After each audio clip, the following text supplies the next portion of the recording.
आज हम बात करेंगे समाजशास्त्र क्या है।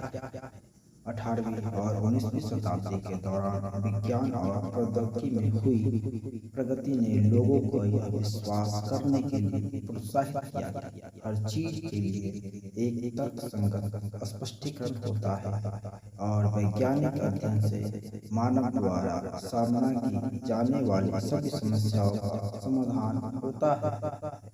न्यूटोनियन के बाद के भौतिक विज्ञान ने वैज्ञानिक नियमों के रूप में पृथ्वी और ब्रह्मांड में इसके स्थान की व्यापक समझ का वादा किया था। इसके मद्देनजर अगस्त कॉम्टे ने, जिन्होंने समाजशास्त्र को यह नाम दिया, ने पूरे विश्व के साथ उम्मीद की यह मानव समाज के नियमों को स्थापित करने में उच्चतम स्तर की वैज्ञानिक व्याख्या प्रदान करेगा। कार्ल मार्क्स और हर्बर्ट स्पेंसर ने सामाजिक विकास के वैकल्पिक व्यापक समाजशास्त्रीय विवरण विकसित किए। डार्विन के बाद प्राकृतिक विज्ञान ने विकास के सिद्धांत और प्रजातियों की उत्पत्ति के साथ पृथ्वी पर जीवन की व्याख्या प्रस्तुत की। परिणामस्वरूप मानव समाज के विकास संबंधी विवरणों में सार्वजनिक रुचि बढ़ी और यह अनुमान लगाया गया कि सामाजिक विज्ञान इससे ज्ञानोदय परियोजना को मानव की सामूहिक गतिविधियों और संबंधों के स्पष्टीकरण में विस्तारित करेगा। ऐसे स्पष्टीकरण जो राजनीतिक कार्रवाई के लिए आधार प्रदान कर सकते हैं। 19वीं सदी के शास्त्रीय समाजशास्त्री यूरोपीय थे, मुख्य रूप से ब्रिटेन, फ्रांस और जर्मनी से, लेकिन इस अनुसंधान का बड़ा विस्तार 20वीं सदी के मध्य में यूएसए में हुआ, जबकि यूरोप से योगदान मुख्य रूप से सैद्धांतिक था।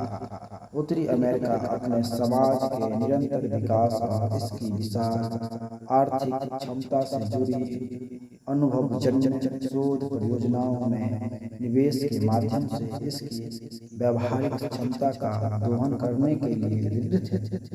इससे मात्रात्मक और गुणात्मक दोनों तरह के एक सैद्धांतिक दृष्टिकोण और पद्धतियों का विकास हुआ। अब आता है आधुनिक समाजशास्त्र। आधुनिक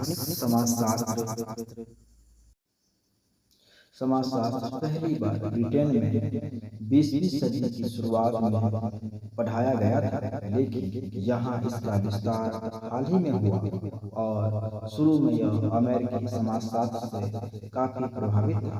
1960 के दशक के दौरान विशेष रूप से यह एक प्रमुख सामाजिक विज्ञान विषय बन गया, जिसे विश्वविद्यालयों और कॉलेजों में पढ़ाया जाने लगा। और 1970 के दशक के दौरान समाजशास्त्र ए स्तर के विकास के साथ यह स्कूलों में भी एक प्रमुख विषय बन गया। अब अपने आप में एक अकादमिक विषय होने के साथ साथ समाजशास्त्र कई अन्य कार्यक्रमों जैसे व्यवसाय, अध्ययन, चिकित्सा और नर्सिंग शिक्षा, भूगोल और पर्यावरण विज्ञान, साथ ही खेल विज्ञान का भी हिस्सा है। लेखक और पत्रकार लिंडसे हेनरी को ब्रिटेन में समाजशास्त्र की कहानी बताते हुए सुने। लिवरपूल और लंदन की मलिन बस्तियों में इसकी शुरुआत से लेकर युद्ध के बाद के युग में साहसी नए समाज के विज्ञान के रूप में इसके उदय तक समाजशास्त्र लोगों के बीच औपचारिक और अनौपचारिक दोनों तरह के संबंधों के कई रूपों के बारे में जानकारी और साक्ष्य प्रदान करना चाहता है।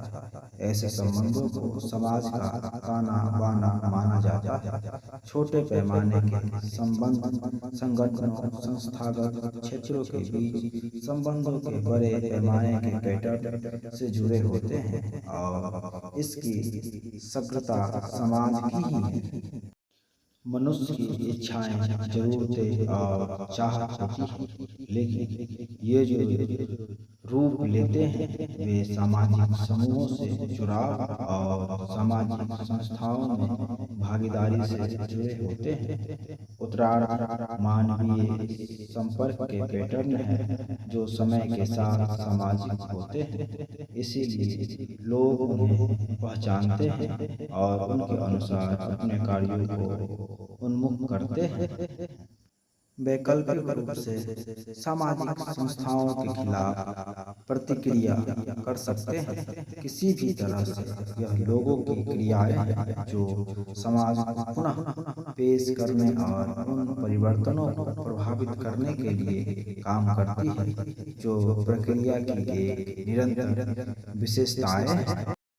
पिछले कुछ दशकों में संचार में विकास में तेजी आई, जिसके कारण वैश्वीकरण की स्थिति बनी। सामाजिक व्यवहार के किसी भी स्पष्टीकरण में इन व्यापक अंतर संबंधों को ध्यान में रखा जाना चाहिए, लेकिन साथ ही यह भी ध्यान रखना चाहिए कि मानव समाज का वर्तमान स्वरूप पिछले रूपों और भविष्य में संवादित रूपों से कैसे संबंधित है। समाजशास्त्र सिद्धांतों को इस प्रकार संक्षेप में प्रस्तुत किया जा सकता है।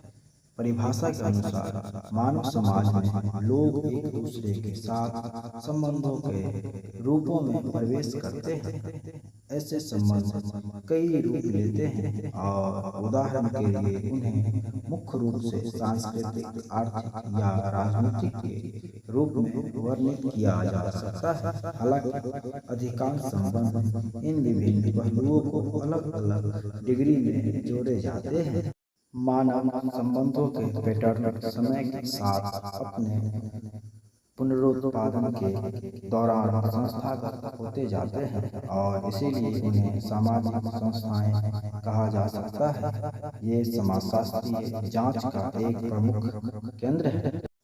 सामाजिक संस्थाओं के पुनरुत्पादन में वैश्विक प्रभाव और आदान प्रदान तेजी से शामिल होते रहते हैं, लेकिन स्थानीय कारक महत्वपूर्ण बने हुए हैं। इसका परिणाम वैश्विक और स्थानीय के बीच आदान प्रदान की प्रक्रिया है। सामाजिक संस्थाओं के पुनरुत्पादन में वैश्विक प्रभाव और आदान प्रदान तेजी से शामिल होते रहते हैं, लेकिन स्थानीय कारक महत्वपूर्ण बने हुए हैं। इसका परिणाम वैश्विक और स्थानीय के बीच आदान प्रदान की प्रक्रिया है। समाज में भाग लेने से मनुष्य एक दूसरे के साथ अपने रिश्तों तथा इनसे उत्पन्न होने वाली संस्थाओं के बारे में समझ विकसित करते हैं और ये समझ भविष्य में रिश्तों और संस्थाओं का आकार देती है। समाज में भाग लेने से मनुष्य एक दूसरे के साथ अपने रिश्तों तथा इनसे उत्पन्न होने वाली संस्थाओं के बारे में समझ विकसित करते हैं और ये समझ भविष्य में रिश्तों और संस्थाओं को आकार देती है। इसलिए समाजशास्त्रियों का कार्य इस समझ को अधिक व्यवस्थित और कठोर तरीके से विकसित करना है तथा घटनाओं, कार्यों, संबंधों, पैटर्न और संस्थाओं के लिए ठोस स्पष्टीकरण प्रदान करना है।